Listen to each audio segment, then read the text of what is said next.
Thank you so much. Joining me now to discuss this all is Democratic Congressman Eric Swalwell of California. He serves on the House Intelligence Committee. Congressman, thanks so much for joining us. So the FBI and Security issuing this bulletin warning about new ISIS threats, potentially against churches and holiday events. What more can you tell us about that? Is there any specific threat to the homeland you know about? Thanks for having me back on, Jake. And we've been here before, especially during the holiday season.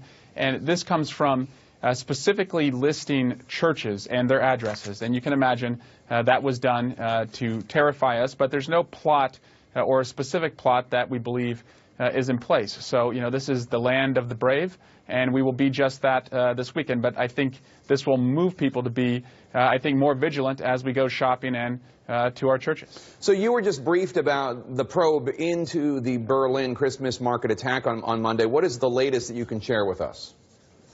Right. Well, what bothers me is that, you know, we have a responsibility to be compassionate to refugees. That's very important. But we also have a responsibility to protect the public and use common sense. And the fact that this terrorist was arrested and served time for arson in Italy and then was rejected as a refugee in Germany and then again arrested for having false documents shows that something went wrong. He should have been sent back to Tunisia, and he wasn't. And I think everyone in this fight has an interest in making sure we stop more incidents like this. ISIS put out this video of Anas Amri pledging allegiance to the terror group. Now, in it, he does not mention the truck attack specifically, but does this video, released as it was by ISIS, does it change at all the significance of what happened Monday night?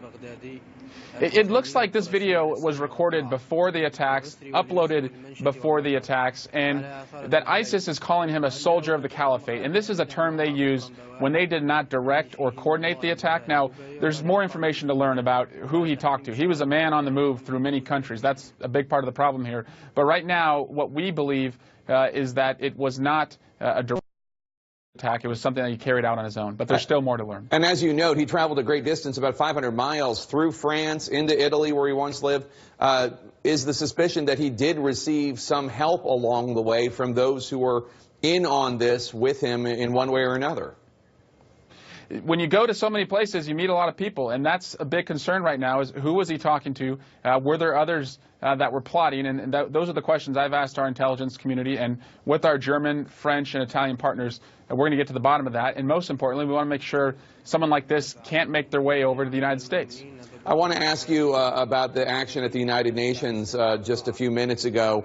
The Obama administration, contrary to their own longstanding policy, allowed a vote to pass condemning Israel for its settlements. What is your take on this? Obviously, a lot of Democrats and Republicans criticizing the Obama administration for allowing this criticism, this international rebuke of Israel at a day when the UN couldn't even muster anything really about Syria or the genocide going on in Sudan. I wish the president would have vetoed the resolution like he and prior administrations have done in the past to similar resolutions. I think the best way to find peace in the Middle East is for both parties to come to the table on their own without these outside resolutions that I don't think help much. But I'm also, Jake, concerned about the settlements, and you know that they have also been a problem and a barricade to peace. So I think it's time that both parties get to the table and find true peace in our time. Well, the Obama administration, their argument is that the peace process isn't working, and that's because of the settlements, and that's why they allowed this to pass. You don't buy that? I don't believe that. I believe that the best way for those two parties to find peace is to talk directly to each other. And I think a strong statement, you know, condemning settlements, which Republican and Democratic presidents have done in the past, will be enough. Congressman Eric Swalwell, thank you so much. Merry Christmas to you and your family. Jake. Merry Christmas. Thank you. You too. And